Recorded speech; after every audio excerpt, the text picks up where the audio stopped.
coffin, where time had as much authority as an unplugged phone. Jack had completely lost touch with the outside world, but it had been a necessary sacrifice. He was within days of completing his project, his miracle. He did not expect Daniel Clayton to understand. "Is it something important?" Jack asked, chafing now that he was fully awake and wasting valuable lab time. "Important? Jack, the proceedings started 20 minutes ago." Jack's mind moved somewhere else. A refrigerator in a corner of his lab, second shelf from the top, a plastic petri dish filled with tiny specks of bacteria. One more day. 2 at most. He closed his eyes and saw Angie, her long, dark hair and her crooked, fragile smile. "All for you, Angie. I did it all for you." Jack's hands trembled. He wanted to hang up, but Clayton's voice continued to dribble into his ear. "Did you hear me, Jack? You'd better get your ass over to Sackler Hall, the third-floor auditorium. Dean Cryer's already there, along with Professors Landry and Ballycroft, the chairs of the Judiciary Committee. Oh, and Dutton, of course. I'm sure he's in your corner, but there are specific guidelines for this sort of thing. Even Professor Dutton doesn't have enough pull to challenge the university charter." Jack blinked, something beginning to register. A cold feeling moved through his chest. "Clayton, what the hell are you talking about?" There was a hiss of frustration on the other end. "Open your fucking ears and listen to me." "I am listening. Say it again so I'll understand." Clayton spoke slow enough for Jack to taste every word. "Jack, you're being expelled." By the time Jack stepped through the double doors at the top of the bowl-shaped auditorium, his shock had transformed into a dull, throbbing fear. In his dorm room, amid the stench of old pizza and even older laundry, the word expulsion seemed laughable. But here the word was as heavy and real as a pendulum above his throat.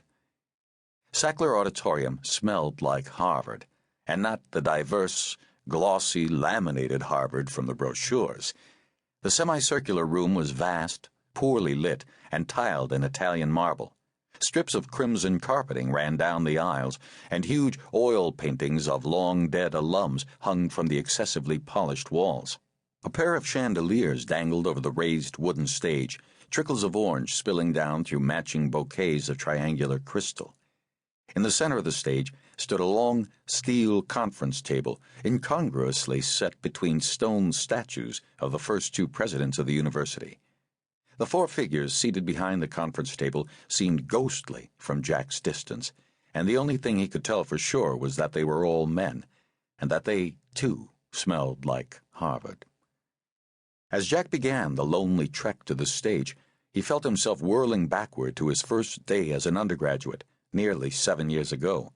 Fresh from the long bus ride from New Jersey, he had sat on a hard wooden bench along the back arch of this same theater, drowning in a sea of strangers, waiting for the president of the university to speak, to tell him that he was privileged and chosen and bright, that he belonged. He had looked up at the portraits on the walls, and the bearded, aristocratic faces had stared directly back at him, lips curling into mocking smiles. Jack didn't belong. He had never belonged. The ghosts at the conference table turned real as he reached the bottom of the crimson aisle, heading for the stairs that led to the stage. He recognized Dean Cryer immediately, a towering man with harshly combed hair and thick, black-framed glasses. Next to Cryer were the 2 heads of the Judiciary Committee, Landry and Ballycroft. Landry was Harvard's oldest English professor and looked the part, frizzy white hair, sagging bloodhound eyes, skin like crumpled canvas. His clothes came straight from central casting, tweed jacket, red bow tie, striped blue shirt, and an ever-present handkerchief gripped tightly in his gnarled, trembling hand. Ballycroft was more of a mystery. By title he was an anthropologist, but Jack doubted he had ever left the ivory tower long enough to worry the dry cleaner who managed his tailored khaki suits. Ballycroft's family was one of the richest in Boston, and there had been a family member involved with Harvard since the late 17th century.